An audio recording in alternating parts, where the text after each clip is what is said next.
आप सब? आशा करती हूँ आप सब अच्छे होंगे, स्वस्थ होंगे। स्वागत है आपका इस कक्षा में।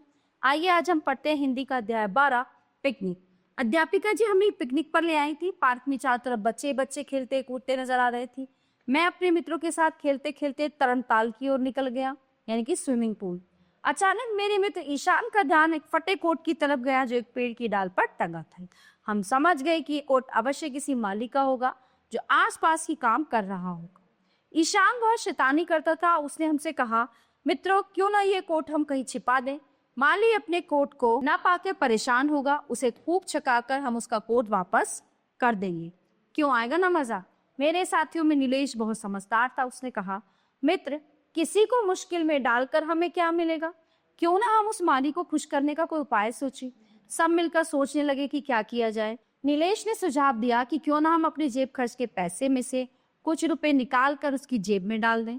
नीलेश ने कहा, और हम अपनी टॉफी चॉकलेट और बिस्कुटों से भी तो उसकी जेब भर सकते हैं।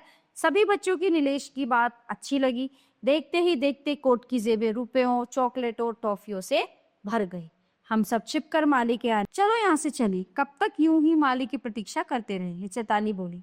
हाँ, अध्यापिका जी हमें ढूंढ रही होगी, वसुधा ने कहा। हम वहां से जाने के लिए मुड़े ही थे कि दूर से माली आता हुआ दिखाई दी। उसके हाथ में खुरपी थी। वो अपने दूसरे से बाबा पसीना पहुंचता हुआ आ रहा था। हम तुरंत इधर उधर छिप गए।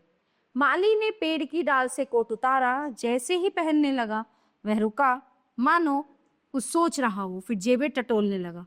अपने कोट की जेबें इस प्रकार भरी देखकर माली इधर उधर देखने लगा।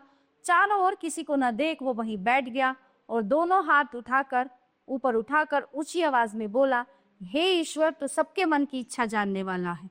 मेरे बेटे ने चलते समय कहा था कि मैं आज उसके लिए टॉफी और चॉकलेट लाऊं, लेकिन मेरी जेब में फूटी कौड़ी भी नहीं थी। तूने तो आज छप्पर फाड़ कर दे दी।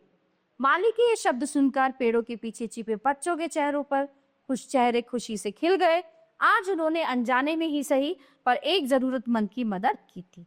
सबके मुख पर संतोष का भाव था। तो प्यारे बच्चों, ये पाठ यहीं पे समाप्त होता है। आशा करती हूँ आपको बहुत अच्छे से समझ आया होगा। मिलते हैं अगली कक्षा में। धन्यवाद।